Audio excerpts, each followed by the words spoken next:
Please welcome to the stage Rudy Giuliani, America's mayor.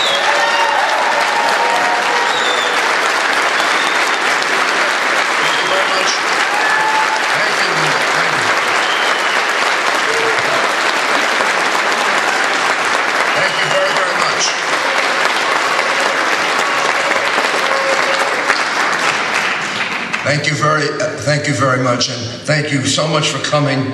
And as Linda said, it is very encouraging to see that we have so many more people here than we did, I think it was just a little over a year ago when we were here, which means that what we're trying to present, what we're trying to get the American people to understand, what we're trying to get the people of Arizona to understand is happening. And this is very, very difficult because we're trying to break through an administration and a media that refuses to tell this message. I have never seen anything like this, and I've been in public office a good deal of my life and involved in public affairs all my life. I have never seen anything like this. The inability to get this story across. Do you know what Kayla Mueller, who came from Prescott, Arizona, and those faces you see right there, representing the 120,000 members of the MEK that have been slaughtered, and my 343 firefighters who died on September 11.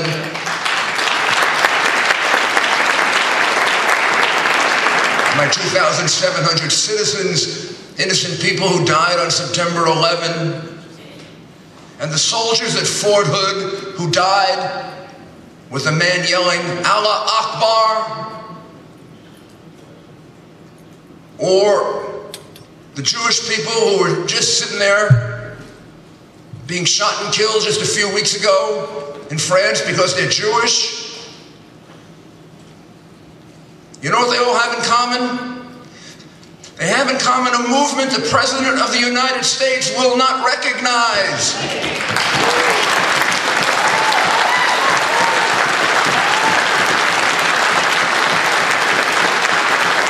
They have been murdered, they have been slaughtered, they have been raped, they have been tortured, they have been beheaded, they have been burned by a movement that the President of the United States will not recognize. What is wrong with him?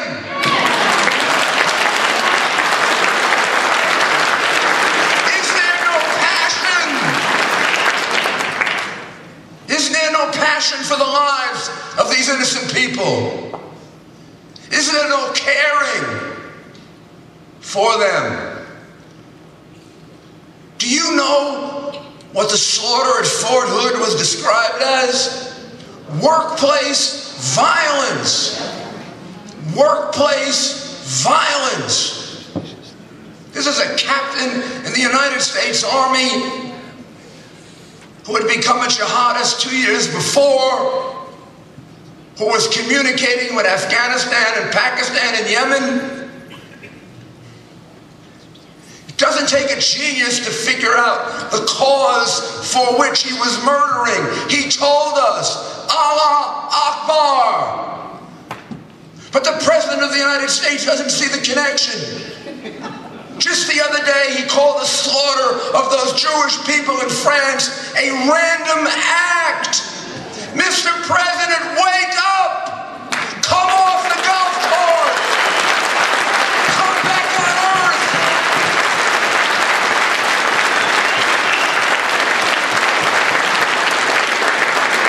These people have all been murdered by a movement.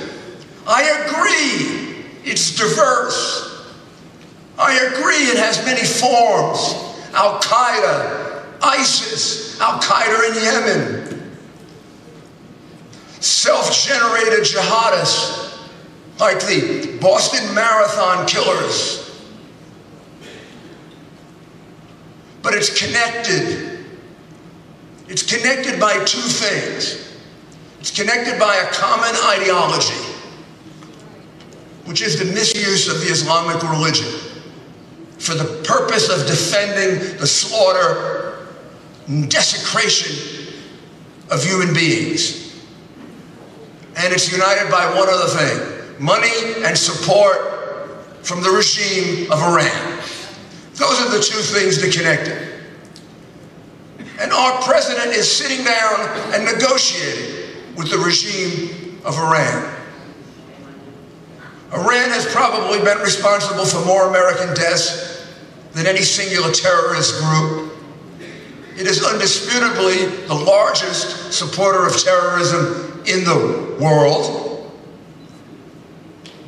It just, once again, we found out was responsible for the murder of all of those Jewish people in Argentina back in 1994. We will never forget the American hostages that were held by the Iranians.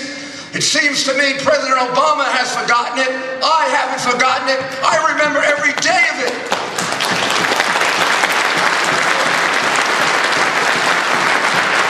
And I remember Linda. They were held for months and months and days and weeks and weeks as they looked into the eyes of a weak president, Jimmy Carter. And they were never released. And the moment they looked into Ronald Reagan's eyes, the moment he put his hand on the Bible and put his hand up, they released them.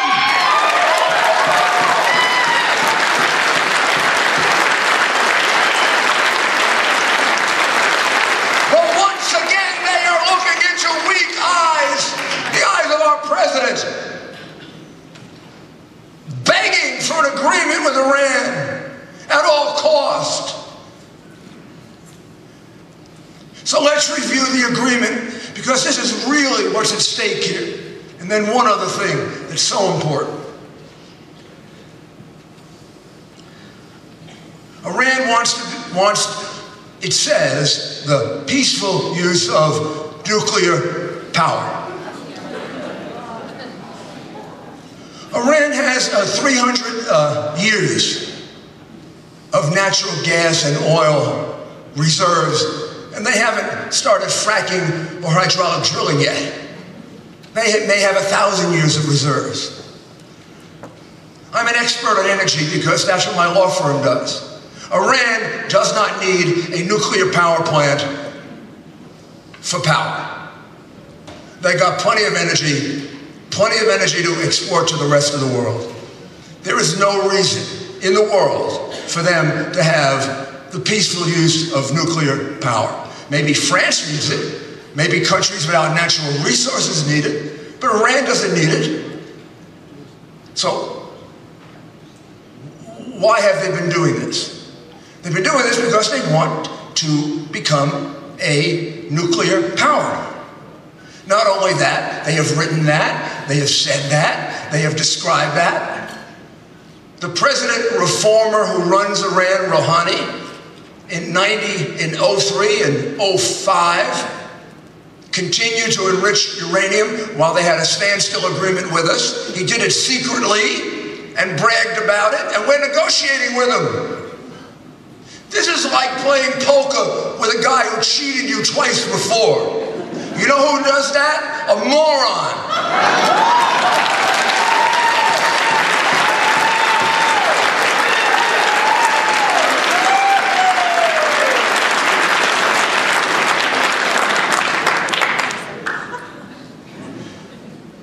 An agreement with Iran with regard to nuclear power should be very simple. Iran should not be allowed to have any form of nuclear power.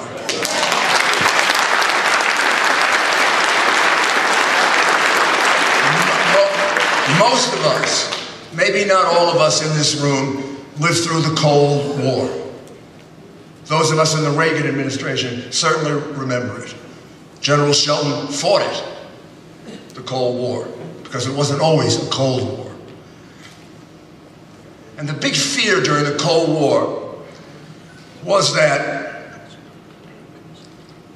a madman would come along and be able to get his finger on the button in the US or in Russia, and all of a sudden we could destroy the world. We saw movies about that, we saw Broadway plays about that, we saw comedies about that, and we read books about that. And we were afraid of that. And it never happened, thank God. These people in Iran, the Ayatollah and the mullahs, have already told us they are insane. They have already described to us in words and deeds the actions of insane people. I didn't say irrational, I said insane. I believe the Ayatollah is truly insane. He lives in a different world than the real world in which we live, which is probably the best definition of insanity you can have. He's like the guy walking around Bellevue Hospital thinking he's George Washington. He's a madman. He's announced that he wants to destroy the state of Israel. And we are upset that Prime Minister Netanyahu wants to come here and defend his country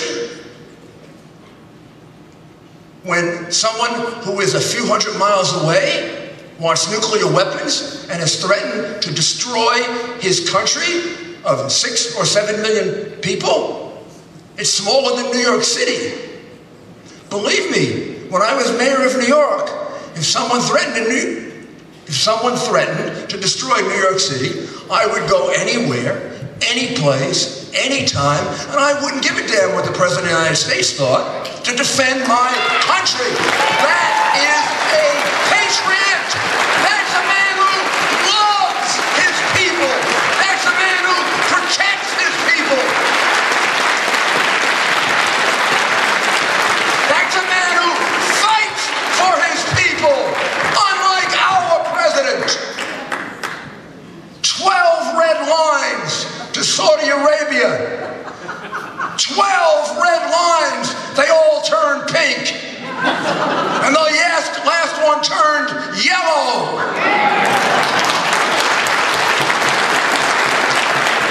He backed down to Assad 12 times. You don't think that had a connection to what Putin did in Crimea? If you don't understand world history, you don't understand world diplomacy, and you don't understand power politics. Putin looked one time at Obama and he said, I can take advantage of this man because he is weak.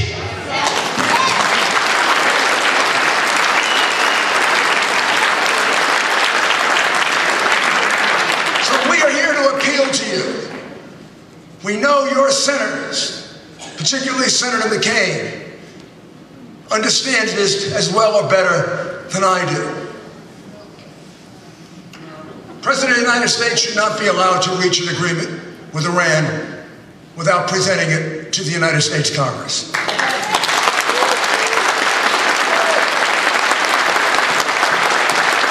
This is not a dictatorship. This is not a country run by one man. This is not a country run by one branch of the government. The Congress of the United States speaks for the people of the United States. This agreement is too important to be imposed on us.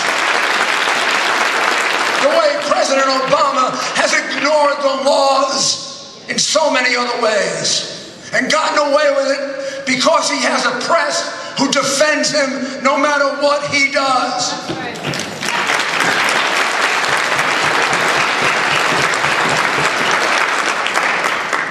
I don't need the water.